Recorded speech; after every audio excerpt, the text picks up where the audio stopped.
ಎಲ್ಲರಿಗೂ ವಂದನೆಗಳು. ಮಾನವರಲ್ಲಿ ಹೆಚ್ಚಾಗಿ ಯಾವಾಗಲೂ ಬಹಳ ರಸದ ಬಗ್ಗೆ ಬಹಳಷ್ಟು ಆಸಕ್ತಿ ಉಳ್ಳಂಥವ ಮಾನವ. ಪಂಚೇಂದ್ರಿಯಗಳಲ್ಲಿ ರಸನೇಂದ್ರಿಗೆ ಬಹಳಷ್ಟು ಬೆಲೆಯನ್ನು ಕೊಟ್ಟು ಬದುಕಿರುವುದನ್ನು ನಮ್ಮ ಜೀವನದಲ್ಲೇ ಅನುಭವಕ್ಕೆ ಬಂದೇ ಬರ್ತದೆ. ರಸಗಳು ಜಗತ್ತಿನಲ್ಲಿ ಎಷ್ಟರೇ ಅದಾವ ಅಂತ ಕೇಳಿದ್ರೆ, ರಸಗಳು ಕೇವಲ 6 ಷಡ್ರಸಗಳು ಅಂತ ಹೆಸರು. ಹುಳಿ, ಉಪ್ಪ, ಈ ಜೋಡಿ ಮೇಗೆ ಇವು. ಖಾರ ಮತ್ತು ಒಗರ 4, ಕಹಿ ಮತ್ತು ಸಿಹಿ ಇರುವೇ 6 ರಸಗಳು. ಷಡ್ರಸಾನ್ನ ಅಂತ, ಷಡ್ರಸಾನ್ನ ಭೋಜನ. ಇವು ಶರೀರಕ್ಕೆ 6 ರಸಗಳು ಬೇಕೇ ಬೇಕು, ಯಾವುದೇ ರೂಪದಲ್ಲಿ. ಹುಳಿ ಬೇಕು, ಉಪ್ಪ, ಖಾರ, ಒಗರ, ಕಹಿ, ಸಿಹಿ. ಆದ್ದರಿಂದ ಹಾಗಲಕಾಯಿ ಕಹಿ ಇದ್ರೂ ಸಹಿತ ಸ್ವೀಕಾರ ಮಾಡ್ತೀವಿ, ಅದು ಶರೀರಕ್ಕೆ ಬೇಕಾಗಿದೆ. ಖಾರ, ಒಗರ ಇತ್ಯಾದಿ ಎಲ್ಲ ರುಚಿಗಳ ಶರೀರ ಬಯಸ್ತದೆ ಈ ರುಚಿಗಳನ್ನು. ಈ ರುಚಿಗಳಲ್ಲಿ ಯಾವುದು ಶ್ರೇಷ್ಠ ರುಚಿ ಅನ್ನೋದು ಪ್ರಶ್ನೆ ಇದೆ. ಶ್ರೇಷ್ಠವಾದ ಯಾವುದು? ಸಾಮಾನ್ಯವಾಗಿ ಜನರ ಅನುಭವ ಸಿಹಿ ಬಹಳ ಶ್ರೇಷ್ಠದೆಲ್ಲರಿಗೂ. ಬೀಗರು ಬಂದ ಕೂಡಲೇ ಸಿಹಿನೇ ಮಾಡ್ತಾರೆ, ಖಾರ ಒಗರ ಪಗರ ಏನು ಮಾಡೋದಿಲ್ಲ. ಈ ಸಿಹಿ ಶ್ರೇಷ್ಠ ಅಂತೀವಿ. ಈ ಸಿಹಿಗಳಲ್ಲಿ ನಿಜವಾದ ಸಿಹಿ ಯಾವುದು ಚರ್ಚೆ ಶುರುವಾಗಿತ್ತು. ಯಾವ ಸಿಹಿಗೆ ಶ್ರೇಷ್ಠ ಸಿಹಿ ಅಂತ ನಮಗೆ ಸಿಹಿಗಳಲ್ಲೇ ಮತ್ತು ಪ್ರಕಾರಗಳು. ಹೀಗನ್ನುವಾಗ ಮೊಟ್ಟ ಮೊದಲನೇದು ದ್ರಾಕ್ಷ ಬಂತು. ದ್ರಾಕ್ಷ ಅಂದ್ರೆ ಬಹಳ ಸಿಹಿ ಅಂತ ತಿಳ್ಬೋದು. ಆವಾಗ ಇದ್ದವ್ರಂದ್ರು, ದ್ರಾಕ್ಷ ನಿನ್ನಲ್ಲಿ ಬೀಜ ಇರ್ತಾವ, ತಿನ್ನಕ್ಕೆ ಅನುಕೂಲ ಆಗೋದಿಲ್ಲ ಅದು. ಅದು ಸೀಡ್ಲೆಸ್ ದ್ರಾಕ್ಷಿ ಬಂತು, ನಾನು ತಿನ್ನಿರ್ಬೇಕಾದ್ರೆ ಅಂತ. ಇನ್ನೂ ಸ್ವಲ್ಪ ಹುಳಿ ಇದೆ, ಪಕ್ಕಾ ರುಚಿ ಇಲ್ಲ ನೀನು ಅಂದ್ಕೊಂಡೇ ಮತ್ತೊಂದು ರುಚಿ ಬಂತು. ಅದು ಯಾವುದು ಅಂತ ಕೇಳಿದ್ರೆ ಕರಿ ದ್ರಾಕ್ಷಿಲಿ ಹುಳಿ ಮಿಕ್ಸ್ ಇರೋದಿಲ್ಲ, ಅದು ಅಮೃತ ಥರ ಒಂಥರ ಭಾಳಷ್ಟು ರುಚಿ ಇರ್ತದೆ. ಈಗ ಕರಿ ದ್ರಾಕ್ಷಿ ನಿಂತ್ಕೊಂಡು ನಾನೇ ಬಹಳ ಸಿಹಿ ಅನ್ನೋದ್ರಾಗ ಅದರ ಮುಂದೆ ಇನ್ನೊಂದು ಬಂದು ನಿಂತ್ಕೊತು, ನಿನಗೂ ನಾನು ಶ್ರೇಷ್ಠ ಇದ್ದೇನೆ. ಸಕ್ಕರೆ ಅಂದರೆ ಏನಂತ ತಿಳ್ಕೊಂಡು ನನ್ನ ಕಬ್ಬು ಹೋಗಿ ಹಾಲಾಗಿ ಫ್ಯಾಕ್ಟ್ರಿಯಲ್ಲಿ ಪರಿವರ್ತನೆ ಆಗಿ ಸಕ್ಕರೆಯಾಗಿ ಬಂದೀನಿ. ನಾನಿಲ್ಲಿ ಈ ಜಗತ್ತಿನಲ್ಲಿ ಯಾವುದು ನಡೆಯೋದಿಲ್ಲ ಅಂತ ಸಕ್ಕರೆ ಪೈಪುಟಿ ಶುರುವಾಗ. ಆ ಸಕ್ಕರೆ ಮುಗಿದುಕೊಂಡೇ ಮತ್ತೊಂದು ಬಂತು. ಏನು ನಿಮ್ದೆಲ್ಲ, ನಿಮ್ಗಿಂತ ಶ್ರೇಷ್ಠವಾದ ನಾನಿದ್ದೀನಿ, ಅಮೃತ. ಸ್ವರ್ಗದಲ್ಲಿರೋ ಅಮೃತ ಅದಲ್ಲ, ದ್ರಾಕ್ಷಿಯೇ ಥರದ್ದು, ಸಕ್ಕರೆಯೇ ಥರದ್ದು. ಅಮೃತ ನಾನು ಬಹಳ ಶ್ರೇಷ್ಠ ಇದ್ದೀನಿ ಅಂತ. ಆಗ ಅಲ್ಲಿ ಒಬ್ಬ ಜ್ಞಾನಿ ಹೇಳ್ದ, ನೀವು 3 ಮಂದಿನೂ ತಿರಸ್ಕಾರ ಮಾಡೋರು ಬರದಾರ. ಯಾರು ಅಂತ ಕೇಳಿದ್ರೆ ಸಕ್ಕರೆ ರೋಗದವ ಬಂದ್ಬಿಟ್ನಂದ್ರೆ ಅವ್ಗೆ ದ್ರಾಕ್ಷಿ ರಸನೂ ಬೇಡ, ಈ ಸಕ್ಕರೆ ಅಂತೂ ಬೇಡ. ಸ್ವರ್ಗದಲ್ಲಿ ಅಮೃತವಾದ್ರೇನು ಅದು ಸಿಹಿದ, ಅದನ್ನು ನನಗೆ ಬೇಡ ಅಂತ ತಿರಸ್ಕಾರ ಮಾಡಬಹುದು. ಆದರೆ ಇದಕ್ಕಿಂತ ಶ್ರೇಷ್ಠವಾದ ರಸ ಯಾವುದರೆ ಅದೇನು? ಈ 3 ಸೋಲಿಸುವಂಥದ್ದು ಯಾವುದಾರ ರಸ ಇದೇನಿಲ್ಲಿ? ಇಲ್ಲಿ ಸುಭಾಷಿತಕಾರ ಹೇಳ್ತಾರೆ, ಇಲ್ಲಿ ದ್ರಾಕ್ಷಾಮ್ಲಾನ ಮುಖಿ ಜಾತ ಶರ್ಕರಾ ಚಾಸ್ಮತಾಂಗತ ಸುಭಾಷಿತ ರಸಸ್ಯಾಗ್ರೇ ಸುಧಾಭಿತಾ ದಿವಂಗತಾ. ಇದನ್ನೆಲ್ಲವನ್ನು ಸೋಲಿಸಿದ್ದು ಯಾವುದು ಅಂತ ಕೇಳಿದ್ರೆ ರಸ, ಸಾಹಿತ್ಯದ ರಸ. ಈ ಸಾಹಿತ್ಯದಲ್ಲಿ ಒಂದು ಥರದ ರಸ ಇದೆ. ಆ ರಸ ಕೇವಲ ನಾಲಿಗೆ ಹತ್ತು ರಸ ಅಲ್ಲದು, ಸೂಕ್ಷ್ಮ ಮತಿಗೆ ಗೊತ್ತಾಗುವಂಥ ರಸ. ಅದಕ್ಕೆ ಸಾಹಿತ್ಯ ರಸ ಅಂತ. ಸಾಹಿತ್ಯದಲ್ಲಿ ಕೂಡ 9 ರಸ ಇದ್ದಾವೆ. ಏನ್ರಿ? ಹಾಸ್ಯ, ಬಿಭಿತ್ಸ, ಕರುಣ, ಶಾಂತ ಇತ್ಯಾದಿ ನವರಸಗಳಿರುವುದನ್ನು ನಾವು ಕಾಣ್ತೀವಿ. ಅವೆಲ್ಲ ಒಂಥರದ ಸ್ವಾದಗಳೇ ಇವೆಲ್ಲ. ಎಲ್ಲವುಗಳಲ್ಲಿ ಮೀರಿದ್ದು ಯಾವುದಂತ ಕೇಳಿದ್ರೆ ಸುಭಾಷಿತ ರಸ ಅಷ್ಟು ಶ್ರೇಷ್ಠವಾದ ರಸ ಇದೆ. ಅದು ಎಲ್ಲವನ್ನ ಮೀರಿಸಿರ್ತಕ್ಕಂಥ ರಸ ಇದೆ ಅಂದಾಗ ದ್ರಾಕ್ಷಿ ಆ ದ್ರಾಕ್ಷಿಯು ಮಾರಿ ಒಣಗಿಸ್ಕೊಂಡು ಆ ಕಡೆ ಹೋಗ್ಬಿಡು. ಏನಪ್ಪ ನಂದೇನ ಅಲ್ಲಿ ನಡಿಂಗಿಲ್ಲ, ಅದ್ರ ಮುಂದೆ ಸಾಹಿತ್ಯ ರಸದ ಮುಂದೆ ಸಕ್ಕರೆ ಸಹಿತ ಒಂಥರ ಛೀಮಾರಿ ಮಾಡ್ಕೊಂಡು ಹೋಯ್ತು. ಅಮೃತ ಸಹಿತ ಬ್ಯಾಸತ್ತು ದಿಕ್ಕೆಟ್ಟು ಸ್ವರ್ಗದ ಕಡೆ ಹೋಗಿಬಿಡ್ತು. ಅಂದಾಗ ಸಾಹಿತ್ಯ ರಸ ಅಂದ್ರೆ ಎಷ್ಟು ಮಹತ್ವದ ರಸ ಇದೆ ಅದು. ಏನು ಸಾಹಿತ್ಯ ರಸ ಅಂದ್ರೆ ರುಚಿ ಅದು. ಏನು ಸಾಹಿತ್ಯ ಅಂದರೆ ಕೇವಲ ಒಂದು ಭಾಷೆಯ ಸಾಹಿತ್ಯ ಅಲ್ಲದು. ಇಲ್ಲರಿ ಸಂಸ್ಕೃತದ ಸಾಹಿತ್ಯದಲ್ಲೇ ಬಹಳ ರಸ ಇದೆ ಅಂತೇನಿಲ್ಲ. ಯಾವುದೇ ಸಾಹಿತ್ಯ ತೆಗೆದುಕೊಳ್ಳ ಆ ಸಾಹಿತ್ಯವು ಶ್ರೇಷ್ಠವಾದ ಸಾಹಿತ್ಯವೇ ಇವತ್ತಿದ್ದು. ಈ ಹರಿಶ್ಚಂದ್ರ ಕಾವ್ಯ ತೋರಿ ಅದರಲ್ಲಿ ಹೆಂಗದ ಕರುಣಾರಸದ ಸ್ವಾದ ಹೇಗಿದೆ. ಹಾಸ್ಯ ತೆಗೆದುಕೊಡ್ರಿ, ಅದರಾಗೂ ಸಹಿತ ಹಾಸ್ಯ ರಸದ ಸ್ವಾದ ಹೇಗಿದೆ. ವಿವಿಧ ವಾತಾವರಣ, ವೀರ, ಕರುಣ ಇತ್ಯಾದಿ ರಸಗಳದಾವು. ಅಂದಾಗ ಸಾಹಿತ್ಯದ ರಸ ಅಂತಕ್ಕಂಥದ್ದು ಬಹಳ ರುಚಿಯಾಗಿರ್ತಕ್ಕಂಥದ್ದು ಸಾಹಿತ್ಯದ ರಸ. ಆದ್ದರಿಂದ ಸಾಹಿತ್ಯಕ್ಕೆ ಬಹಳ ಬೆಲೆ ಇದೆ ಜಗತ್ತಿಗೆ. ಸಾಹಿತ್ಯ ರಸವೇ ರಸ. ಅದ್ರ ಮುಂದೆ ದ್ರಾಕ್ಷಾ ರಸವೂ ಅಲ್ಲ, ಸಕ್ಕರೆ ಸೀನೂ ಅಲ್ಲ, ಹಾಗೂ ಅಮೃತದ ಸವಿಯೂ ಅಲ್ಲ. ಇವೆಲ್ಲ ಅಮೃತ ಅಂದ್ರೆ ಏನು? ಅಮೃತ ಅಂದ್ರೆ ನಮ್ಮನ್ನು ಸಾಯಲಾರ್ದಂಗೆ ಮಾಡುವುದು ಅಮೃತ. ಸ್ವರ್ಗದ ಲೋಕದಲ್ಲಿದ್ದಾರೆ, ಅವರಿನ್ನು ಸಾಯಲಾರ್ದಂಗೆ ಶಾಶ್ವತ ಇದ್ದಾರೇನೋ? ಇಲ್ಲ. ಅವರು ಕ್ಷೀಣೆ ಪುಣ್ಯ ಮರ್ತ್ಯ ಲೋಕಂ ವಿಶಂತಿ. ಪುಣ್ಯ ಮುಗೀತು ಅಂದ್ರೆ ಅಲ್ಲಿ ಕೆಳಗೆ ಬಿದ್ದು ಬಿಡ್ತಾರೆ. ಆದ್ರೆ ಎಲ್ಲದರಲ್ಲೇ ದೋಷ ಇದೆ. ಮೂರು ರುಚಿಗಳಲ್ಲಿ ಎಲ್ಲಕ್ಕೂ ಶ್ರೇಷ್ಠವಾದಂದ್ರೆ ಸಾಹಿತ್ಯದ ರಸ. ಅಂಥ ಸಾಹಿತ್ಯದ ರಸ ಅಂತಕ್ಕಂಥದ್ದು ಉಪನಿಷತ್ತಿನ ರಸ. ಅದು ಉಪನಿಷತ್ತು ಕೇವಲ ಸಂಸ್ಕೃತದಲ್ಲೆಲ್ಲ ವಚನೋಪನಿಷತ್ತು, ಮರಾಠಿ ಸಾಹಿತ್ಯದ ಉಪನಿಷತ್ತು. ಯಾವುದೇ ಭಾಷೆಯಲ್ಲಿ ಒಂಥರದ ಸಾಹಿತ್ಯದ ರುಚಿ ಇದೆ. ಆ ರುಚಿಗೆ ಏನಂತಾರೆ ಅಂತ ಕೇಳಿದ್ರೆ ರಸ ಅಂತಾರ. ಆ ರಸದ ಮುಂದೆ ಈ ರುಚಿಗಳು ಯಾವ ರುಚಿಗಳು ಅಲ್ಲ. ಇನ್ನು ಎರಡನೇದಾಗಿ ಒಂದು ಹೇಳ್ತಾರೆ, ಅನೇಕ ಜನರು ಏನು ತಿಳ್ಕೊಂಡಾರ ಅಂದ್ರೆ ಸಂಪತ್ತು ಅಂದ್ರೆ ಯಾವುದು ನಿಜವಾದ ಸಂಪತ್ತು. ನಾವೆಲ್ಲ ಹುಡುಕಾಡಿಬಿಟ್ಟು ಎದಕ್ಕೆ ಸಂಪತ್ತು ಅಂತೀವಿ? ಬೆಳ್ಳಿ ಬಂಗಾರ. ಅದಕ್ಕಿಂತ ಹೆಚ್ಚಿನ ಆಸ್ತಿ ಯಾವುದಿದೆ? ಬಹಳ ಬೆಲೆ ಉಳಿತಕ್ಕಂಥದ್ದು, ಬೆಲೆ ಅತ್ಯಂತ ಹೆಚ್ಚಿನ ಬೆಲೆ ಉಳಿತಕ್ಕಂಥ ವಸ್ತು ಯಾವುದು ಅಂತ ಕೇಳಿದ್ರೆ ಮುತ್ತು, ರತ್ನ, ವಜ್ರ, ವೈಢೂರ್ಯ ಅನ್ನತಕ್ಕಂಥದ್ದು ಅವ್ರು ಬಹಳ ಬೆಲೆ ಉಳಿತಕ್ಕಂಥದ್ದು.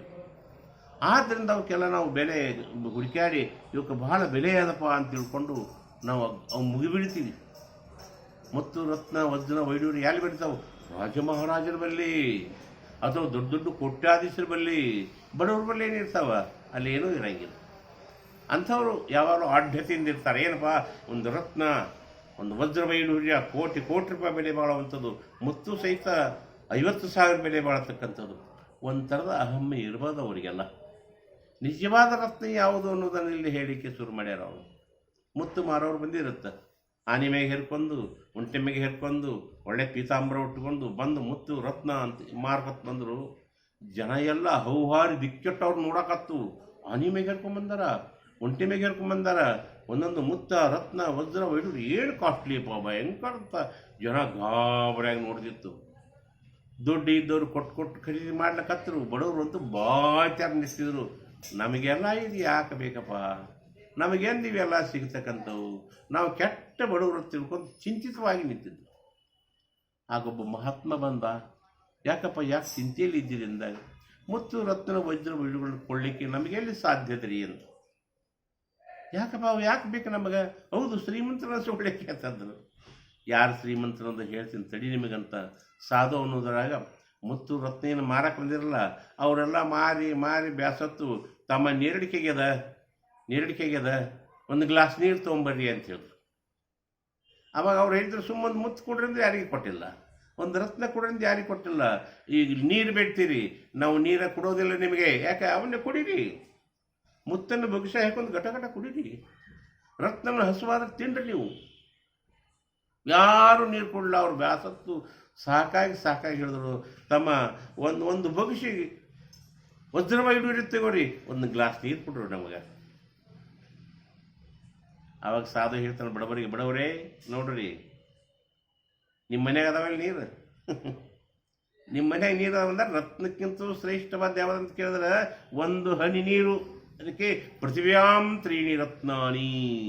ಈ ಜಗತ್ತಿನಲ್ಲಿ 3 ಥರದ ರತ್ನಗಳದು. ಜಗತ್ತಿನ ಶ್ರೇಷ್ಠವಾದ ಜಲಂ, ಅನ್ನಂ, ಸುಭಾಷಿತಂ.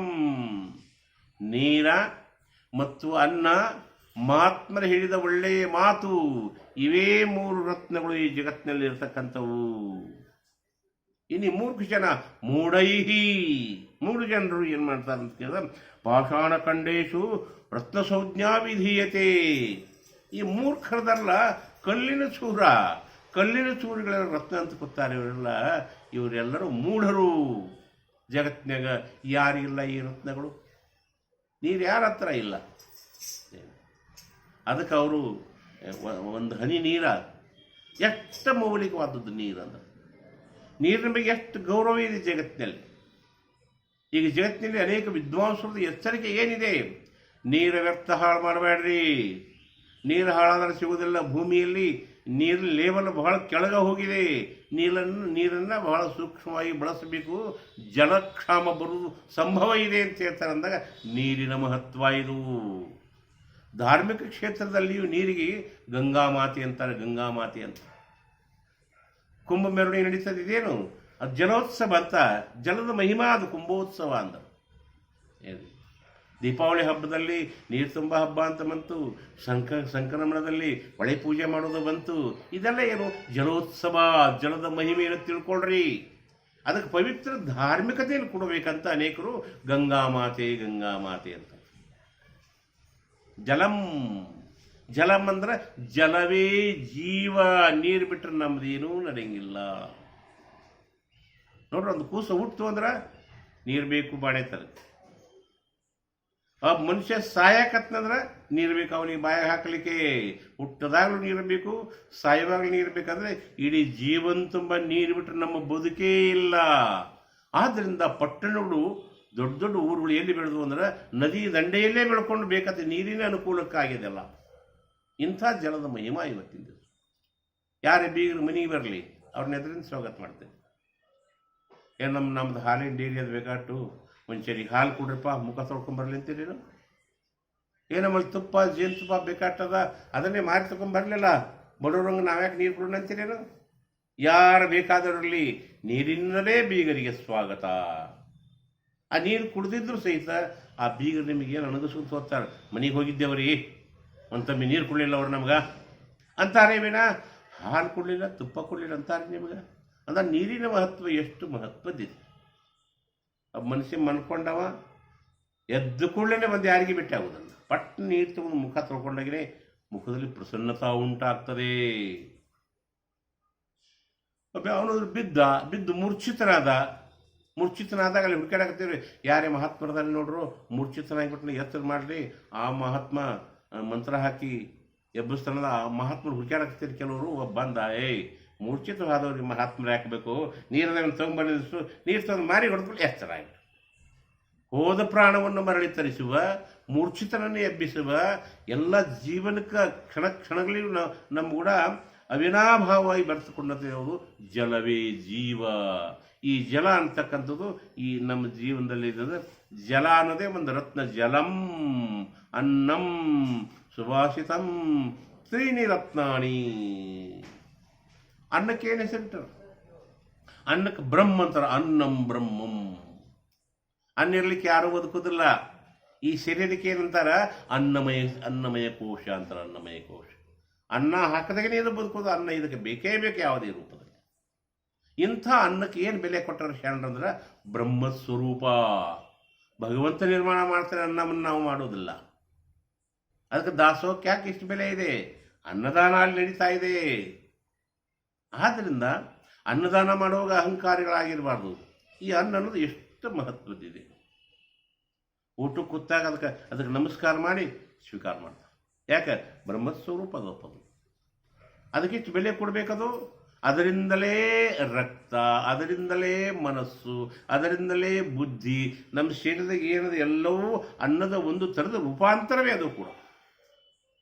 ಹೀಗಿರುವ ಅನ್ನಕ್ಕೆ ಎಷ್ಟು ಬೆಲೆ ಇದೆ? ಇವತ್ತು ನಾವು ಅನ್ನಕ್ಕೆ ಎಷ್ಟು ಬೆಲೆ ಕೊಟ್ಟು ಊಟ ಮಾಡುವತ್ತೇ ಹೆಚ್ಚಿನ ಇಳಿಸ್ಕೊಂಡು ಬಿಟ್ಬಿಡು. ಆಯ್ತು, ಅವ್ರು ಒಯ್ದು ಎಲ್ಲರೂ ಚೆಲ್ಲಿ ಬಿಡೋದು. ನಾವು ತಿನ್ನುವ ಭೂಭಾಗವನ್ನು ಊಟದಲ್ಲಿ ಹೆಚ್ಚು ಮಾಡಿ ನಾವು ಕೆಡಿಸ್ತಾ ಇದ್ದೀವಿ. ಅದಕ್ಕೆ ಶರಣರ್ತಾರ, ಗಂಗಾಳದಲ್ಲಿ ಅನ್ನವನ್ನು ತೊಳೆದು ಚೆಲ್ಲುವ ಮಂಗಗಳು ನೋಡು ಸರ್ವಜ್ಞ ಅಂತ. ಉಣ್ಣುವ ಅನ್ನದಾಗ ಸ್ವಲ್ಪ ಅನ್ನ ಉಳಿಸ್ಬಿಟ್ಟಂದ್ರೆ ಮಂಗ್ಯಾಗಳು ವ್ರತ ಬೈತಾರೆ ಅಂದಾಗ ಅನ್ನಕ್ಕೆ ಬೆಲೆ ಕೊಡೋದನ್ನು ಕಲಿಬೇಕು. ಇನ್ನೂ ಕೆಲವು ಸಮಾಜಗಳೊಂದು ಕೆಟ್ಟ ಪದ್ಧತಿ ಇದೆ. ಊಟ ಮುಗಿದ ಮ್ಯಾಗ ಇನ್ನೊಬ್ಬ ಬಡ ಉಂಡಿರಬೇಕು, ಅಷ್ಟು ನಿಲ್ಲಿಸ್ಕೊಂಡು ಹೆಚ್ಚು ಮಾಡಿಕೆ ಬಿಡಬೇಕಂತ ಹೇಳ್ತಾರೆ ಕೆಲವರು. ಭಾಳ ತಪ್ಪ. ಇಂಥ ಪದ್ಧತಿಯನ್ನು ನೋಡು. ಎಷ್ಟೋ ಕಲ್ಯಾಣ ಮಂಟಪಗಳಲ್ಲಿ ನೋಡ್ಬೇಕು, ಈ ಸೊಕ್ಕಿನ ಶ್ರೀಮಂತಿನ ಊಟ ಮಾಡೋಲ್ಲಿ ಹೆಚ್ಚಿನ ಹಿಡಿಸ್ಕೊಂಡು ಹಂಗೆ ಬಿಟ್ಟಿರ್ತಾರೆ, ಅದನ್ನ ಅಲ್ಲಿ ಚೆಲ್ತಾ ಇದ್ದಾರೆ. ಎಷ್ಟೋ ಬಡವರು ಖಬರಾಗಿ ತಿಂತಾವ. ಇವತ್ತು ಅನ್ನ ಇಲ್ಲದೆ ಸಾಯೋರಿಗಿಂತಲೂ ಅನ್ನ ಹೆಚ್ಚಾಗಿ ಅಜೀರ್ಣಾಗಿಯೇ ಸತ್ತವರು ಬಹಳ ಜನ ಅದಾರ. ಅಂದಾಗ ಅನ್ನಕ್ಕೆ ಬಹಳಷ್ಟು ಬೆಲೆ ಕೊಡುವುದನ್ನು ನಾವು ಕಲಿಯಬೇಕು. ದೇವರದಾಸಮೇನವರು ಊಟ ಕೂತಾಗ ಒಂದು ಬಟ್ಲಾಗ ನೀರ ಒಂದು ಸೂಜಿನ ಇಟ್ಕೊಂಡು ಕೂತು ಊಟ ಮಾಡ್ತಿದ್ರಂತ ದೇವರದಾಸಮೇನವರು. ಊಟ ಮಾಡುವಾಗ ಒಂದು ಅನ್ನ ಕೆಳಗೆ ಬಿತ್ತಂದ್ರೆ ಒಂದು ಸೂಜಿ ತಗೊಂಡು ಅನ್ನದಾಗ ಚುಚ್ಚಿ ಹಿಂಗೆ ನೀರಾಗೆ ತಿಂತಿದ್ರು. ಸಾಂಕೇತಿಕದ ಅರ್ಥ ಏನಂತ ಕೇಳಿದ್ರೆ ಅನ್ನಕ್ಕಷ್ಟು ಬೆಲೆಯನ್ನು ಕೊಡಬೇಕು ನೀವು. ಊಟ ಕೂತ ಸೂಜಿ ಮಗಳಾಗಿಟ್ಕೊಂಡು ಉಣ್ಣೋದು ಯಾರಿಗೂ ಇವತ್ತು ಸಾಧ್ಯ ಇಲ್ಲ. ಇವತ್ತು ಯಾರು ಮಾಡೋರದಾರ? ಯಾರು ಮಾಡೋರದಾರ? ಮದುವೆ ಕಾರ್ಯಗಳಲ್ಲಿ ವ್ಯರ್ಥವಾಗಿ ಸುಮಾರು ಒಂದೊಂದು ಮದುವೆಯಲ್ಲಿ ಸುಮಾರು 20-25 kg ವಧುವರ ಮೇಲೆ ಹಾಕಿ ಹಾಳು ಮಾಡ್ತಕ್ಕಂಥವ್ರಿಗೆ ಅನ್ನದ ಬೆಲೆ ಗೊತ್ತದೆ ಇವರಿಗೆಲ್ಲ. ಅನ್ನ ಅಂದ್ರೆ ಏನು?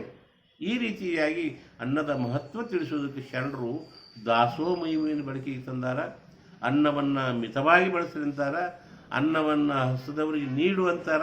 ಇಂಥ ಅನ್ನ ಏನಂತ ಕೇಳಿದ್ರೆ ಅದು ರತ್ನ. ಜಲವೂ ಒಂದು ರತ್ನ, ಅನ್ನವೂ ಒಂದು ರತ್ನ. ಭಯಂಕರ ಹಸ್ತವರಿಗೆ ಅಲ್ಲಿ ಮುತ್ತು ರತ್ನ ಇದ್ದು ಅಂತ ಮುಕ್ಕಲಾಗ ಬರ್ತದೆ ಅಂತ ತಿಂತಾರೆ ಅವರು. ಹಸುವಾಗ್ಯದ ಅದು ತಿನ್ರಿ, ಮುತ್ತು ರತ್ನ ಅವೇ ತಿನ್ರಿ. ಸಾಧ್ಯವಾಗೋಲ್ಲ. ಎಷ್ಟೋ ಇವೆಲ್ಲ ಜಲ ಕ್ಷಾಮ ಉಂಟಾದಾಗ ಎಷ್ಟೋ ಜನ ಅನ್ನ ಸಿಲಾರ್ದು ಕೂತಾಗ ಬರೀ ಒಂದು ವಾಟ್ಕ ಅನ್ನ 500 ರೂಪಾಯಿಗೆ ಮಾರಾಟ ಆಗಿದ್ದನ್ನು ನಾವು ಭಾಳ ಸಲ ಕೇಳಿದ್ದೀವಿ. ಅನ್ನಕ್ಕೆ ಎಷ್ಟು ಮಹತ್ವ ಇದೆ. ಈ ದಿಸೆಯಲ್ಲಿ ಅನ್ನದ ಮಹತ್ವ ಹಾಗೂ ನೀರಿನ ಮಹತ್ವ ತಿಳ್ಕೋಬೇಕು.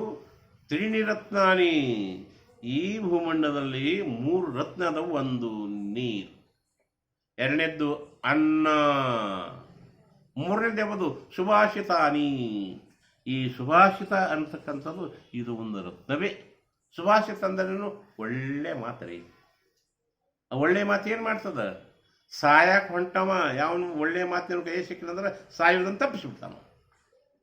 ನೋಡ್ರಿ, ಆ ಒಳ್ಳೆ ಮಾತು ಸಾಯೋರನ್ನು ಉಳಿಸ್ಬಿಡ್ತಿಲ್ಲ.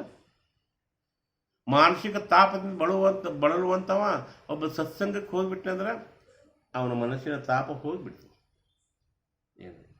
ಇದೇ ಮಾತಿನಿಂದ ಜಗತ್ತನ್ನು ಕೂಡಿಸ್ಬೋದು ಅಂದಂಗ ಸುಭಾಷಿತ ಅಂದ್ರೆ ಒಳ್ಳೆಯ ಮಾತುಗಳು. ಅನ್ನ, ನೀರು, ಒಳ್ಳೆಯ ಮಾತು, ಇವೇ ಜಗತ್ತಿನ 3 ರತ್ನಗಳು ಅಂತ. ಮೂಢೈಹಿ ಪಾಷಾಣ ಖಂಡೇಶು. ಏನು ತಿಳ್ಕೊಂಡಾರ ಅವರು ಅಂತ ಕೇಳಿದ್ರೆ ರತ್ನ ಸಂಜ್ಞಾ ವಿಧೀಯತೆ. ಅವನ ಬಿಟ್ಟಿಗೆ ಮುತ್ತ, ರತ್ನ, ವಜ್ರ, ವೈಡೂರ್ಯ ಇವೇ ಬೆಲೆ ಉಳಿದತ್ತು ಮುಚ್ಚಿಟ್ಕೊಂಡು ಹಗಲ ರಾತ್ರಿ ಅವನ್ನ ಕಾಯ್ಕೊತ ಯಾರು ಕೊತ್ತಾರ ಅವರಿಗೆಲ್ಲ ಮೂಢರು ಅಂತ. ಅದಕ್ಕೆ ಇವತ್ತು ನಮ್ಮ ಕಲ್ಯಾಣ ಶರಣರ ಸಹಿತ ಕೊಟ್ಟ ಸಂದೇಶ ಅದೇ ಇದೆ. ಯಾಕೆ ಬಸವಣ್ಣವರು ಯಾವುದಕ್ಕೂ ಬೆಲೆ ಕೊಡಲಿಲ್ಲ?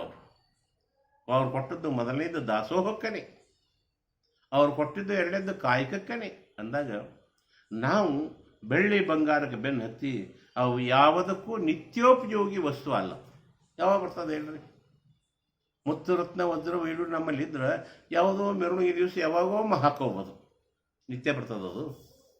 ನಿತ್ಯ ಉಪಯೋಗದೇನಂತ ಕೇಳಿದ್ರೆ ನಿತ್ಯ ಉಪಯೋಗವಾಗಿರುವ ಜಲ, ಅನ್ನ, ಸುಭಾಷಿತಗಳು ನಿಜವಾಗಿ ನಮ್ಮ ಪಾಲಿನ ರತ್ನಗಳೇ ಅದಾವ. ಬೆಟ್ಟು ಈ ಕಾಜಿನಕ, ಕಲ್ಲಿನಕ, ಮುತ್ತು ರತ್ನ ಕತ್ಕೊಂಡ್ರೆ ದಡ್ಡರು, ಜಗತ್ತಿನಲ್ಲಿ ದಡ್ಡರು ಅಂದ್ರೆ ಈ ಮುತ್ತು ರತ್ನ ಬೆಲೆ. ಒಂದು ಕೋಳಿ ತಿಪ್ಪಿ ಕೆದರ್ತಾ ಇತ್ತು. ತಿಪ್ಪಿ ಕೆದ್ರೆ ಹಿಂಗೆ ಕೆದ್ರಿ ಕಾಳು ಹುಡುಕಾಡ್ತಾ ಇತ್ತು. ಆ ಮಹಾತ್ಮ ನೋಡ್ಕೊತಿದ್ದ ತಿಪ್ಪಿ ಎಷ್ಟು ಕೆದರ್ತದಪ್ಪ ಕೋಳಿ, ಏನು ಹುಡುಕಾಡ್ತದ. ಕೆದ್ರಿ ನೋಡುವಾಗ ಒಂದು ಬಂಗಾರ ಗುಂಡು ಸಿಕ್ತದ. ಅದಕ್ಕೆ ಬಂಗಾರ ಗುಂಡು ಸಿಕ್ಕಿ ಹಿಂಗೆ ಕೂಕಿ ನೋಡ್ತು. ಇದು ಕಾಳೆಲ್ಲ ತಗೋತಾರ, ಬಾಯಿ ಹಿಡಿದು ಬೀಸ ಕಡೆ ಹೋಗೋದು. ಮಹಾತ್ಮ ನೋಡೋದು ಏನು ಬಂಗಾರ ಗುಂಡ. ಬಂಗಾರಗೊಂಡ ಬಂಗಾರ ಸಂಬಂಧಾಗಿ ನಾವು ಜೀವ ಕೊಡ್ತೀವಿ, ಬಂಗಾರ ಬಂಗಾರ ಬಂಗಾರ ಅಂತ. ಕೋಳಿ ಬೀಸಿ ಹೋಗಿತ್ತು, ಒಂದು ಹಳೇ ಜೋಳದ ಕಾಳು ಸಿಕ್ಕಾಗ ಭಾಳ ಪ್ರೀತಿಯಿಂದ ನುಂಗಿ ಬಿಡ್ತೀವಿ. ಅದಕ್ಕಾಗಿ ಇವತ್ತು ನಾಯಿ ಹಂದಿ ಇವುಗಳು ಮುಂದೆ 2,000 ರೂಪಾಯಿ ನೋಟು ತಗೋಸಬಹು ಮ್ಯಾಲ ಕಾಲಿಟ್ಟಿಗೆ ಹೋಗ್ಬಿಡ್ತಾವೆ. ಪ್ರಾಣಿಗಳಿಗೆ ಜ್ಞಾನ ಇದೆ. ಬದುಕುವುದಕ್ಕೆ ಅವಶ್ಯಕತೆ ಇರುವುದು ಯಾವುದನ್ನೋದು ಈ ಜ್ಞಾನ ಇಲ್ಲದಂಥ ಪ್ರಾಣಿಗಳಿಗೆ ಗೊತ್ತಿದ್ದಷ್ಟು ನಮಗೆ ಇಲ್ಲ. ಆದ್ದರಿಂದ ರತ್ನಗಳಿಗೆ ಆ ಜ್ಞಾನವನ್ನು ನಮಗೆ ಮಾಡಿಕೊಡ್ತಾರೆ. ಮತ್ತೊಂದನ್ನು ಹೇಳ್ತಾರೆ ಅವರು, ಗಿಡಗಳದಾವು. ಆ ಗಿಡಗಳಲ್ಲಿ ಯಾವುದು ಶ್ರೇಷ್ಠ ಗಿಡ? ಶ್ರೇಷ್ಠವಾದದ್ದು ಗಿಡ ಯಾವುದು ಅಂತ ಕೇಳಿದ್ರೆ ಶ್ರೇಷ್ಠವಾದ ಗಿಡ ಮಾವಿನ ಗಿಡ, ವೃಕ್ಷ. ಅದೇನು ನೆರಳು ಹಂಗೆ ಕೊಡ್ತದ, ತಪ್ಪಲನೂ ಅಷ್ಟೇ ಹೆಸರ, ಹೂನು ಅಷ್ಟೇ ಸುಂದರವಾಗಿರ್ತದ, ಪಕ್ಷಿಗಳ ಬರುವಿಕೆಯೂ ಹಾಗೆ, ಜನ ಕೊಡೋದು ಹಾಗೆ. ಮಾವಿನ ವೃಕ್ಷ ಇದೆ. ಅದಕ್ಕಿಂತ ನಿತ್ಯೋಪಯೋಗಿ ವೃಕ್ಷ ಯಾವುದು ಅಂತ ಕೇಳಿದ್ರೆ ತೆಂಗಿನ ಗಿಡ. ಅದರೊಳಗೆ ಬೀಸಿ ಒಗಿತಕ್ಕಂಥದ್ದು ಏನೇನು ನೋಡಿ ಎಲ್ಲನೂ ಉಪಯೋಗ ಮಾಡ್ಕೊಳ್ತಕ್ಕಂಥದ್ದೇ. ಅದಕ್ಕೆ ಕಲ್ಪವೃಕ್ಷ ಅಂತ ಹೆಸರು ತೆಂಗಿನ ಗಿಡ. ಇಂಥ ಎಲ್ಲ ಗಿಡಗಳಲ್ಲಿ ಒಂದು ವೃಕ್ಷ ಅಂತ ಹೇಳ್ತಾರೆ ಮಹಾತ್ಮರು. ವಿಷವೃಕ್ಷ ಇದೆ ಅಂತೆ. ವಿಷವೃಕ್ಷ ಸಂಸಾರ ವಿಷವೃಕ್ಷಸ್ಯ ದ್ವೇ ಫಲೇ ಹಿ ಅಮೃತೋಪಮ ಸುವಾಸಿತ ರಸಸ್ವಾದ ಸಂಗತಿ ಸುಜನೈ ಸಹ. ಒಂದು ವಿಷದ ವೃಕ್ಷ ಅಂತ ಇದರೊಳಗೆ. ಯಾವುದೇ ಗಿಡ ತಗೋರಿ, ಹಣ್ಣಿನಲ್ಲಿ ಏನು ಗುಣ ಇರ್ತದ ಅದು ಎಲ್ಲದರಾಗೂ ಇರ್ತದೆ. ಗಿಡದಲ್ಲಿ ಇರ್ಬೋದು, ಇರಲಿಕ್ಕಿಲ್ಲ. ಈಗ ನಿಂಬೆ ಗಿಡ ತಗೋರಿ, ನಿಂಬೆ ಗಿಡದ ಬೇರನ್ನು ಕಡ್ದು ನೋಡ್ರಿ, ಹುಳಿ ಇಲ್ಲ. ನಿಂಬೆ ಗಿಡದ ತೊಗಟೆ ಅಂತ ತಿನ್ರಿ, ಹುಳಿ ಇಲ್ಲ. ಲಿಂಬೆ ಗಿಡದ ಎಲೆ ಅಂತ ತಿನ್ರಿ, ಹುಳಿ ಇಲ್ಲ. ಲಿಂಬೆ ಗಿಡದ ಹೂವಂತ ತಿನ್ರಿ, ಹುಳಿ ಇಲ್ಲ. ಕೇವಲ ಕಾಯಿ ಮಾತ್ರ ಹುಳಿ ಇದೆ, ಉಳಿದೆಲ್ಲ ಹುಳಿತನ ಅದರೊಳಗಿಲ್ಲವೇ. ಆದರೆ ಇದೊಂದು ವೃಕ್ಷದಂತ ವಿಷವೃಕ್ಷ. ಬೇರು ತಿಂದರೂ ಸಾಯ್ತೀರಿ, ತೊಗಟೆ ತಿಂದರೂ ಸಾಯ್ತೀರಿ, ಎಲಿನ ತಿಂದರೂ ಸಾವಿದೆ, ಹೂ ತಿಂದರೂ ಸಾವಿದೆ, ಕಾಯಿ ತಿಂದ್ರಂತ ಆಗಿಂದಾಗ ಸತ್ತೋಗುತ್ತೆ. ಅದೇ ಯಾವ್ದಂತ ಕೇಳಿದ್ರೆ ಸಂಸಾರ ವಿಷವೃಕ್ಷ. ಸಂಸಾರ ಅನ್ನೊಂದು ವಿಷದ ಗಿಡ ಅಂತದು ಬರೀ ವಿಷವನ್ನೇ ಬಿಡ್ತಕ್ಕಂಥದ್ದು. ಸಂಸಾರ ಅಂದ್ರೆ ನಮಗೇನು ಅರ್ಥ ಆಗ್ತದ? ಮದುವೆ ಮಾಡ್ಕೊಂಡವರು ಸಂಸಾರಿಗಳು, ಮದುವೆ ಇಲ್ದಂಥವರು ಸಂಸಾರ ಇಲ್ದವರು ಅಂತ ತಿಳ್ಕೊಂಡೇವಿ. ಹಾಗೇನಿಲ್ಲ. ಸಂಸಾರ ಶಬ್ದಕ್ಕೆ ಅರ್ಥ ಏನಂದ್ರೆ ಸೃ ಸರತಿ ಇತಿ ಸಂಸಾರ. ದಿನಾಲೂ ಬದಲಾವಣೆ ಆಗುವಂಗೇನದಲ್ಲ, ಯಾವುದು ನಮ್ಮ ಹಿಡಿತಕ್ಕೆ ಸಿಗಲಾರ್ದಂಗೆ ಇದೆಯಲ್ಲ, ಇದು ಸಂಸಾರ. ಹುಟ್ಟು ಸಾವಿನ ಮಧ್ಯದಲ್ಲಿ ಏನು ನಮ್ಮದು ಬದುಕಿನ ಹೋರಾಟ ನಡೆದಿಲ್ಲ, ಅದು ಸಂಸಾರವೇ. ಅವರು ಯಾವುದೇ ಆಶ್ರಮದಲ್ಲಿರೋಲ್ರ, ಬ್ರಹ್ಮಚಾರಿಯಾಗಿರಲಿ, ಗೃಹಸ್ಥನಾಗಿರಲಿ, ವಾನಪ್ರಸ್ಥನಾಗಿರಲಿ, ಸನ್ಯಾಸಿಯಾಗಿರಲಿ, ಜೀವನ ಬದುಕಿನ ಹೋರಾಟದಲ್ಲಿ ಒದ್ದಾಡ್ತಾರಲ್ಲ ಎಲ್ಲರೂ ಬಿದ್ದುಕೊಂಡು. ಇಂಥದ್ದೊಂದು ಜೀವನ ಅನ್ನೋದೇನದಲ್ಲ, ಇದು ವಿಷದ ವೃಕ್ಷ ಅಂತಿದ್ದು. ವಿಷದ ವೃಕ್ಷ ಯಾಕೆ ವಿಷದ ವೃಕ್ಷ ಅಂತ ಇದಕ್ಕಂತಾರೆ? ಸಾವನ್ನು ಮರೆತು ದುಡಿತೀವಿ ಒಂದೇ ಸವನೆ. ನಾವು ಸಾಯೋದೇ ಇಲ್ಲ ಅನ್ನುವ ಲೆಕ್ಕದಲ್ಲಿ ಸಂಗ್ರಹ ಮಾಡ್ತಾ ಇದ್ದೀವಿ. ಏನೇನು ಸಂಗ್ರಹ ಮಾಡಿಕೊಂಡು ಏನೇನು ಉಬ್ಬಲಕತ್ತೀವಿ, ಹೊಲಗಳು ನೋಡಿ ಉಬ್ಬುತ್ತಾ ಇದ್ದೀವಿ. ಆದ್ರೆ ಹೊಲಗಳಿರೋದು ಅಡವಿ. ಬೆಳ್ಳಿ ಬಂಗಾರ ನೋಡಿ ಉಬ್ಬುತ್ತಾ ಇದ್ದೀವಿ, ಅವೆಲ್ಲ ಇರೋದಲ್ಲಿ ಬ್ಯಾಂಕಿನಲ್ಲಿ. ನಾವು ಬಂದು ಬಳಗ ಭಾರಿ ಬಳಗ ಹತ್ತೀವಿ, ನಾವಿರೋದೊಂದು ಊರಾಗ, ಬಳಗ ಇರೋದು ಮನೆಯಲ್ಲಿ. ನಿಜವಾಗಿ ನಮ್ಮ ಮನೆ ಇರೋದು ಎಲ್ಲಿ ಅಂತ ಕೇಳಿದ್ರೆ ಖಾಸ್ ಮನೆ ಇರೋದು ಸ್ಮಶಾನದಲ್ಲಿ. ಇದರ ಜ್ಞಾನ ಇಲ್ಲದೇ ಬದುಕ್ತೀವಲ್ಲ, ಇದಕ್ಕೆ ವಿಷವೃಕ್ಷ ಅಂತ. ಏನೇನೂ ಸಂಬಂಧ ಇಲ್ಲದಕ್ಕೆ ಸಂಬಂಧ ಅಂತ ಹಸುಕೊಂಡು ಬದುಕ್ತಾ ಇದ್ದೀವಲ್ಲ, ವಿಷವೃಕ್ಷಸ್ಯ. ಈ ವಿಷವೃಕ್ಷ ಅಂತಕ್ಕಂಥದ್ದು ಏನದಲ್ಲ, ಇದರೊಳಗೆ ಎರಡು ಫಲಗಳದವತ್ತ, ಅಮೃತೋಪಮವಾದ ಫಲಗಳದವತ್ತು ಇದರೊಳಗೆ.